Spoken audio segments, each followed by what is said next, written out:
Hi everyone!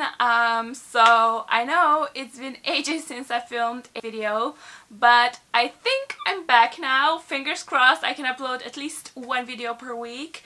Ideally, I would like to upload at least two, but I don't want to jinx it because I don't have much free time, so I'll just say one for now. And as you can see, the background is a little bit different and plain. I'll try to spice it up a little bit with some decorative pillows, but the background is different because I moved. I'm not sure how many of you read my blog or follow me on social media. Those of you who do already know what I'm talking about, but those of you who are new to my channel, I moved from Slovenia to London, England, where I am now living, and this will be my new filming background. So without further ado, I'll just start with today's video, which will be a Q&A about my move and working as an au pair. Au pair is a live-in nanny for those of you that are not familiar with the term. So yeah, I'm basically a full-time babysitter until July. So yeah, today I'll be doing a Q&A just because I feel like some of you had questions about my move and my new job, and I asked you on all my social media sites to ask me questions if you want to know anything, and some of you did. So today I'll be answering questions, and then maybe I'll make these Q&A videos a monthly thing. So if you have any more questions either about my move, working as an au pair, or like any beauty questions or anything else, just leave them in the comments below and I'll answer them in my next Q&A video. Okay, let's just start with questions now, and the first one I kind of combined 3 different questions into one question because they were all very similar, and you basically wanted to know if I went through agency to find a family, or how did I find it, like which web pages I used. So no, I didn't go through agency per se. I used a very known website called Au Pair World. I'll list it down below in the description box. And yeah, I used the website because a lot of people recommended it to me, but I haven't thought much about it. Like, I didn't know if I would find a family through it.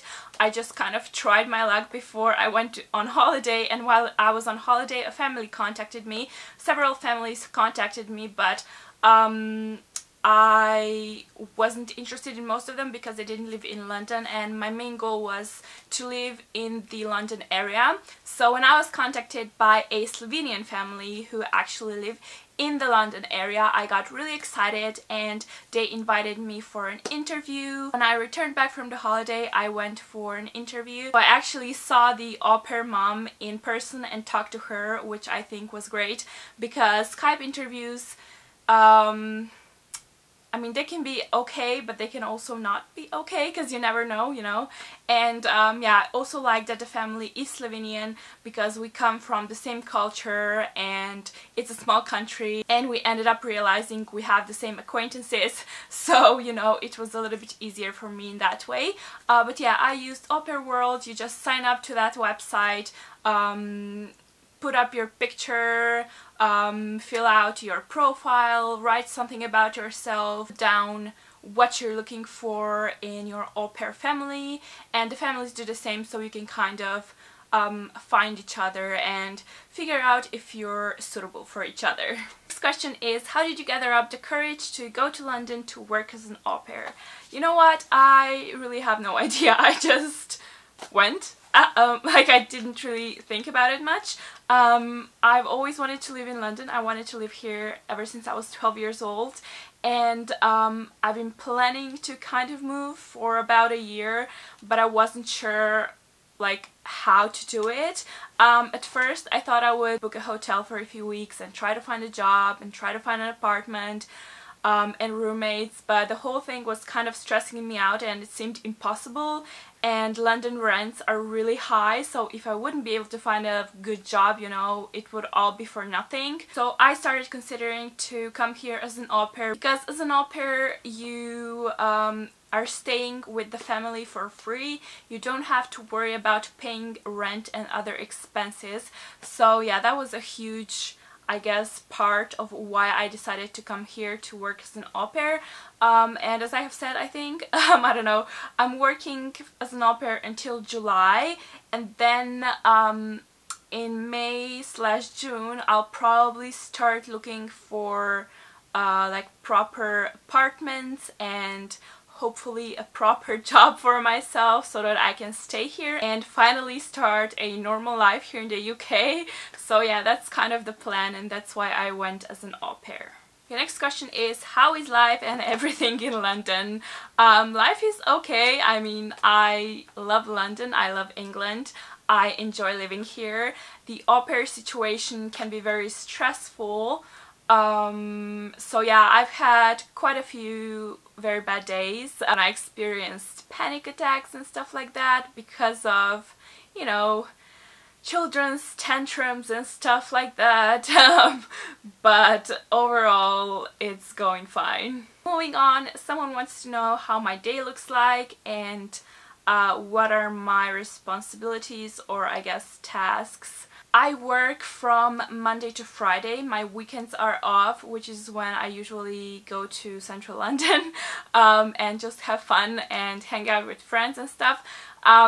But yeah, I'm working from Monday to Friday. I'm taking care of 2 children, a girl aged 7 and a boy aged 4. I usually wake up at around 7. I prepare some snacks for the children so that they can take those snacks with them to school, and then I make them breakfast, and I usually also have to dress them up, you know, and just get them ready for school, which can sometimes be a pain in the ass because the little one doesn't want to cooperate. Whew. But yeah, this is basically what I have to do in the morning, and then I have to take them to school, which starts at 9.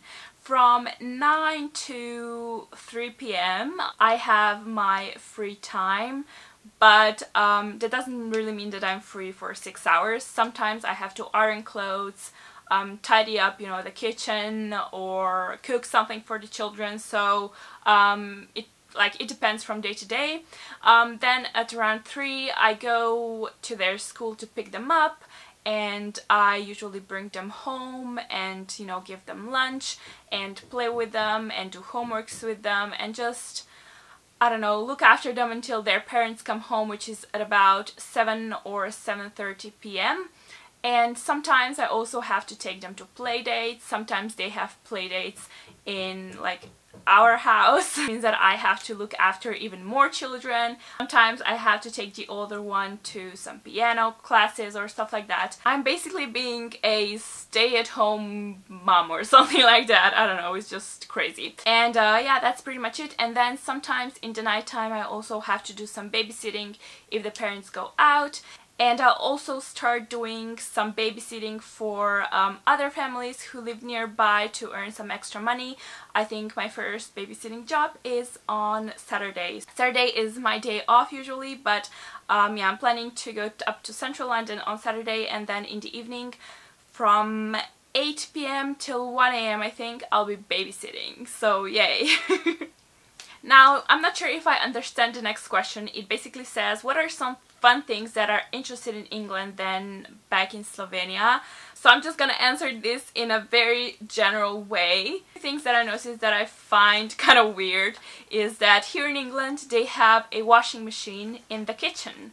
You know, back home we usually have it either in the laundry room or in a bathroom. So yeah, I find this pretty hilarious, I don't know why.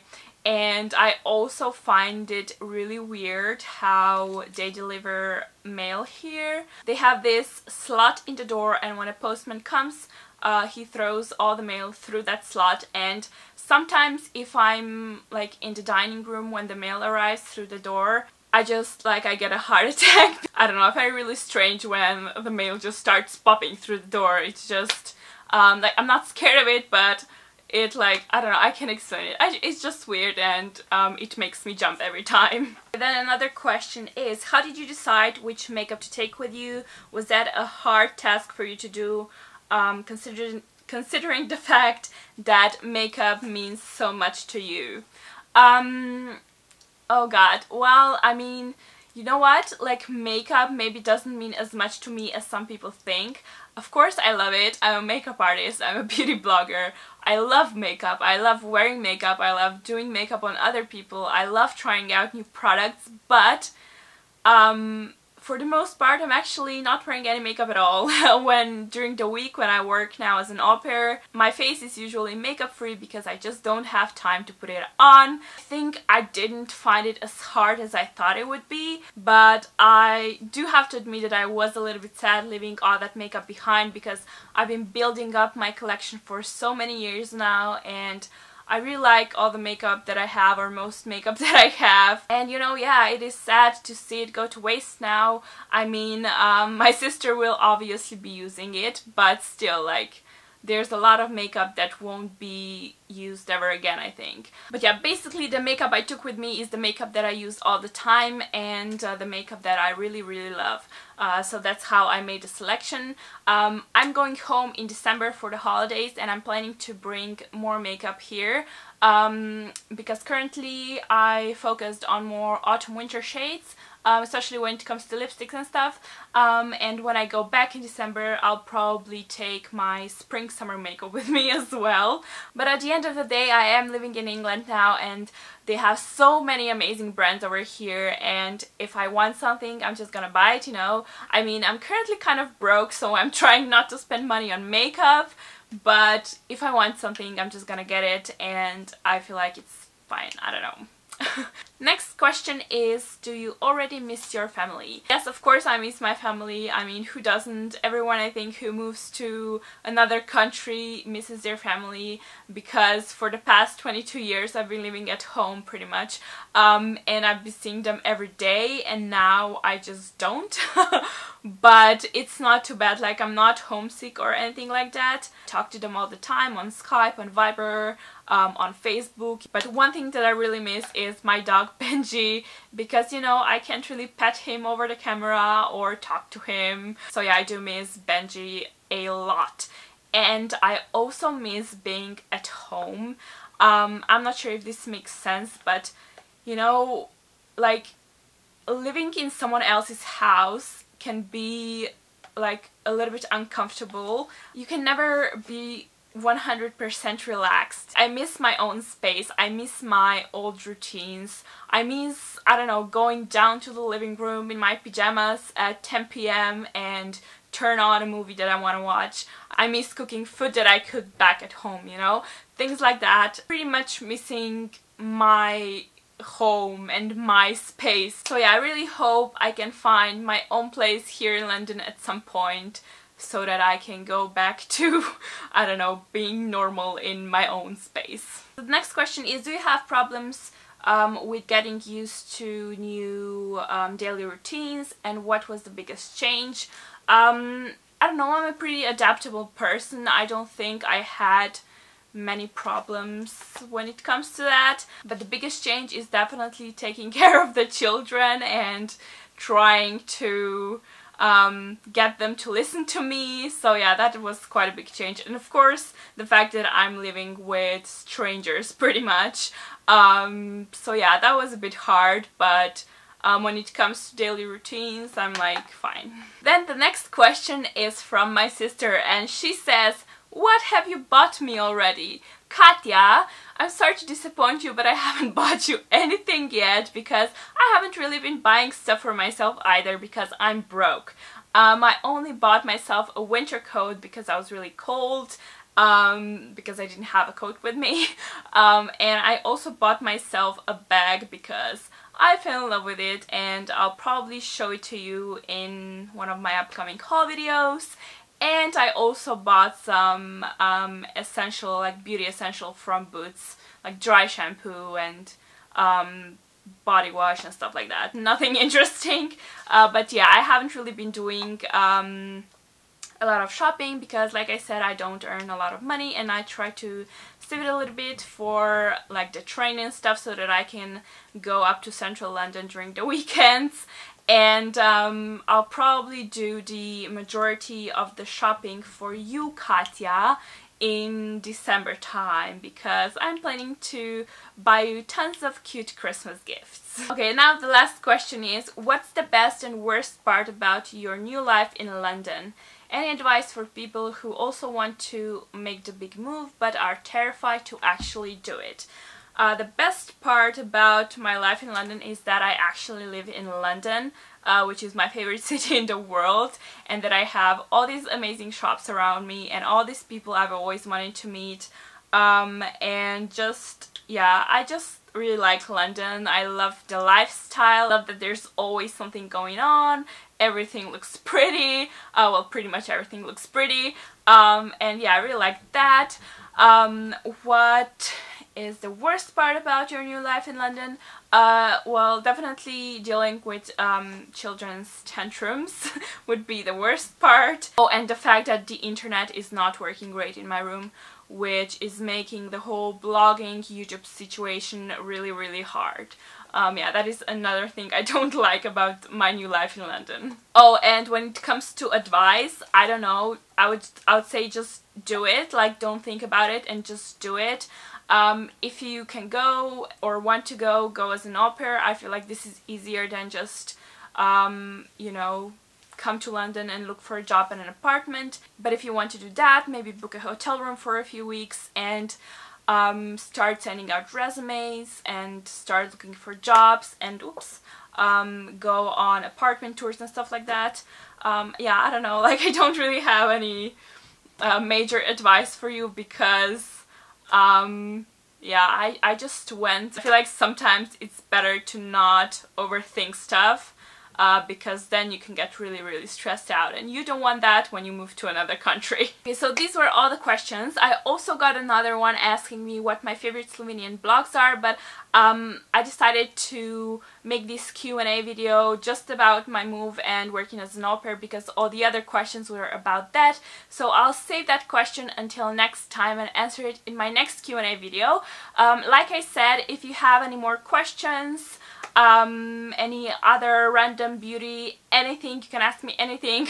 If you have any other questions, just leave them in the comments below, and when I get at least like 10 of them, I'll do another Q&A video. So yeah, that's pretty much everything I wanted to say for today. Thank you for watching, and I will see you soon, hopefully. Bye!